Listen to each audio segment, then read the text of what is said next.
Hey everyone, welcome back or welcome to Babe in Library. Today's content is going to be adult, right? This is going to be your dark romance, underhype recommendations, things that you may not see publicized on BookTube or Bookstagram, things that people aren't really looking for that I find interest in. And I think hopefully you get some recommendations, something that you want to try out. This may give you an insight to a kink that you never knew you had. But today we're going to start off with a book called Ruin. That is kind of what led me to do this video. Really, Kindle has been in my business. It said, looks like you've been trying to get into reverse harem, you've been trying to get into dark romance, a little bit of knife play, a little bit of we not supposed to be together, taboo. I've got the recommendations for you. And so since Kindle has been in my business, I'm going to get in y'all business and give y'all some recommendations. And hopefully you take me up on some of these offers. But as I stated, we're going to start with the book that kind of led me to do this video. It's called Ruin. Ruin is by Taylor Rose and it is by Kenya Wright. If you know who Kenya Wright is, you know that she writes urban romance that has to have a black main character or a black female character. A lot of the times it may be an interracial romance. Some of these recommendations will be. So just keep that in mind as we're going. But Ruin, again, by Taylor Rose and Kenya Wright. The tagline is dark, bloodied, and bruised. That should give you a little bit of insight into how dark this is going to be. This has knife play in it. It has some kidnapping in it. It has a little bit of lost religion. So if any of these are your buzzwords, listen here. So Ruin is a story about the main character, Phoenix. She is a exotic dancer, better known as a stripper. So she grew up on the streets, pretty much trying to figure out a way to survive. A couple of dark things that were in her past that led her to making sure she was cared for, right? And kind of having to look out for her own.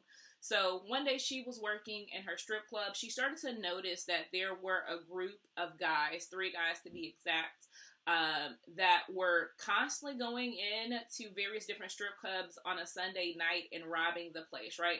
They wouldn't mishandle any of the strippers. They didn't deal with stealing any money for them, but they really wanted to get the money from the clientele. So she started to kind of watch and peep their movement, seeing what type of clubs they hit. They usually hit all of the clubs that are not deal with the mafia, and they would just take credit cards, cash, jewelry, and every so often she would kind of say, okay, well, let me watch their patterns, because what she wanted to do is make a way for herself to get the money. So she then, after she kind of got down their pattern, she found the strip club that she needed to work at. And really, she decided to go in and rob them. Okay, to give you a little bit of insight on who Kane is and just kind of how dark and violent he is. Kane, as a main character, he grew up as, a person that was really deep into religion. He went to seminary school, so he was going to be a priest until he realized, a lot of the things that were going on in the church with the priest was hurting and damaging his family. I don't want to spoil too much because, again, you want to kind of peel back the layers of Kane on your own. But he is the one that, kind of takes it into the dark aspect. He is really, really holding back his psychopathic tendencies related to, knives and killing and, bloody good time. Some of the things that I truly did not know was for me. He did here. Let me tell you this. Nothing about knife play is my thing. It's just it's enjoyable to read. Carve your name so I know it's real. So we're bonded for life. That's what you're going to get in this book recommendation, as well as the next one that I'll be talking about here in a moment. But that was one of the things that kind of sold it for me top notch. Kane has never really had intimacy in terms of a relationship. He, as someone that was going through seminary school, he didn't really have that involvement, right? He never, if he was going to be a priest, he wasn't going to have deep connections or deep relationships with women. So when he meets Phoenix and he introduces her to some of, the darker things that he's interested in, he never knew that relationships could feed his soul like that. So he starts to, instead of deciding to kill her, he's like, no, I'm obsessed. I'm going to keep her. Even after this, my family is going to have to understand, I know we need this money back that she stole from us. I know she's going to try to escape. But I can't let her go. The opposite end of the spectrum is Phoenix is like, yeah, I like this man and he's introducing me to some things, but I've got to get up out of here. So their warring ideas and their warring perspectives lead for a really good time. As I stated, I wanted to be able to provide you with a couple of quotes from each book just to kind of whet your whistle and get you a little bit intrigued. So Phoenix having a best friend named Quinn. Quinn is, a character. So she is a reckless driver and, she's the getaway car girl. So one of the things they were talking about is how fast she's moving and how many accidents she has. So she goes, girl, we don't have time to talk about your accidents and fatalities. Quinn goes, those were misunderstandings. After they went through and had their first session, introducing knives and the knife play, she goes, if it were a choice between agony and ecstasy, I will always choose the latter. Saying, here, sis, just his love for her. Even if she doesn't want it, I'm going to kill him for her. That's my way of showing, that's Kane's way of showing, hey, I love you so much that the person that hurt you, I'm going to make sure you don't want to do it. That's because you're still a good person and you don't know. But how I'm going to show you I love you, I'll kill him for you. That should do the trick. Nothing says love than let me murder someone for you. All right, the second recommendation that I have for you all is kind of similar but different. And the reason why I say that is instead of just having a psychopath, in this story, you're going to have a psychopath and a sociopath. You see how my eyes got big? That's how much I was interested in. When Kendall said, hey, you should check out Dysfunctional by Isabel Lucero, I was like, immediately now. This is a story about Ezra and Caspian, right? So a sociopath and a psychopath, what happens when you get those two male interests together? It's a bloody good time. Also having to deal with knife play. There is an interest in a sex club that is brought in. I really enjoyed that aspect. There's some stalking and of course there's murder. Again, another situation in which I'm going to show you I love you. Let me present this person for you to murder. And then we're going to enjoy each other's company as the dead body is there, right? Again, very, very dark. Not necessarily something I'd recommend, but for the girls that are into it, this is the one. So Ezra is living in this cute, quiet, small town because he's trying to get away from the life that he was living, right? He is trying to come back from his urges and make sure that he is living this quiet life and he's put his serial killer ways behind him until he meets this gentleman named Caspian, and Caspian comes in and he's like, hey, I want you.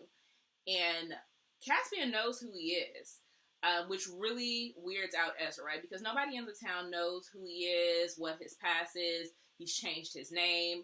So why is this gentleman, so obsessed with me? That is something that it's going to be a joy and a treat once you find out just how these two are connected. And how much their vibe feeds off one another, right? You would think in a relationship, okay, well, there needs to be balance, right? If I'm a killer, I need someone to, balance me out and try to, bring me back from when my urges go too far. There is no redemption here. Some of the phrases or quotes that I think that I loved is, if you kill me, you won't be able to do this again. If you keep me alive, we can do this forever. Say less. I thought you didn't like to play games. His grin is smug. I do when I make the rules. Again, another situation in which you carve my name in you, so I know it's real. It says, I took a knife to your chest and carved my name in your skin, my real name. Tell me that doesn't mean something. He dragged his teeth across the bottom lip. Means you want to brand me. It means you're mine. Woo! That's it. Again, if you are into a male-male romance, if you want, to fully go into your dark mode, you're looking for someone that's a psychopath and a sociopath and see how well they play together, how far they will go, Dysfunctional is the one. Okay, my third recommendation for you is going to be Brew to Winter by Kira Casey. This is for the reverse harem girls that want a little bit something extra. You don't just want one, you want multiple. You're looking for a mafia family type of situation. You just want to, take it and elevate it to the next level. This is the book for you. So this is about Winter, who is a young lady that really just, loves her brother, and not in a ancestral way. Like, she loves him in terms of she'll do anything for him, which kind of led her into the situation of that she's in today. So her brother is a drug addict and he got into the wrong crowd, couldn't pay the funds, and so she said, okay, I will give myself over to the mafia that you're working with in order to clear you of your debt. It's only going to be for a year. I can handle whatever they dish out. I want to make sure that you're alive, but you have to promise me that you are going to quit drugs, you're going to get your life together. So Winter then goes and gets into the care of Giovanni, his brother Maximo, their bodyguard Enzo, and their enforcer Vito. So again, it's a reverse harem between Winter and these four guys, and it is perfect, right? So you get to see her relationship with each one of them. You've got the person that is the enforcer, has a really nice balance of being brutal with his enemies, but caring and sweet to her, which would be Vito. Again, that is a lure. You understand that just because he is the nicest of the group doesn't necessarily mean that he's nice. You get to see, again, another psychopath in Maximo. Maximo is a bisexual character who also has a relationship with Enzo. So it's nice to be able to see how these two gentlemen play with each other as well as play with Winter. And you get to see the dark elements of Maximo versus the Enzo, I'm jealous of you, but I'm also interested in you. And then you get a little bit of the mafia boss and Giovanni just waiting his time.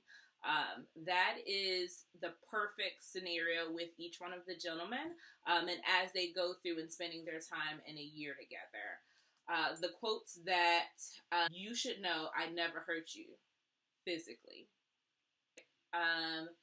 Some of the things that you'll get to see in here, dictating what Winter gets to wear, and her working at a bar, and noticing the different intricacies of, dealing with other mafia groups that are coming for this particular family. This, again, is a really good romance that I highly recommend. And then lastly, it's probably going to be my favorite recommendation by Mary Catherine Gebhard. I absolutely adore is Stolen Soulmates and Forbidden Fate.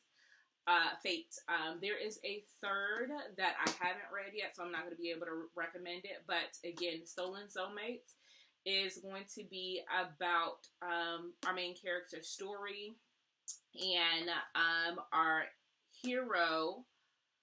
I'm blanking on our hero's name, Grayson. So Story and Grayson. Grayson comes from this very wealthy family, and he is pretty much the heir to the throne in terms of, their business empire, and he is a virgin hero. But most people don't know about him, right? And he is actually in an arranged marriage to another character. And he thinks he's gonna go meet that other character. When he actually comes in, our black main character is hidden in the shadows, so he doesn't know who he's going in to meet with, and he thinks he's going to meet with his betrothed. He's going in, giving her a kiss, and they have an intimate relationship. But it's actually Story, and Story is I guess, a maid or a servant within his household.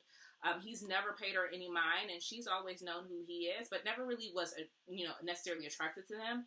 And Grayson shares some truth about himself, and he shares some information that she's not supposed to know. And since then, he wants to make her pay for it. But it is their love story. Again, it's not as dark as the others, but this is probably my favorite recommendation of just, taboo forbidden relationship. Two people who absolutely love each other but have no reason to be together. No one wants them together. And their love story between the two, right? There are some darker elements, but this is probably the lightest of the group that I recommended, but it's my favorite. Just to give you kind of an idea of where each one of these are sitting and the reason why I say they're underhyped. This series right here probably has the most in terms of recommendations or reviews rather. So Stolen Soulmate has 2,784 reads, but Ruin only has 268.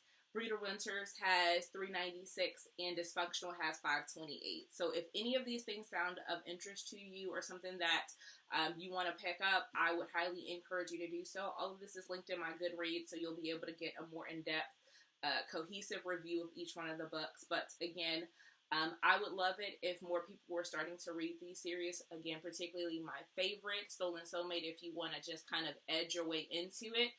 Before getting into some of the really dark romances. So, hope to see you guys again here soon with more recommendations and more reads.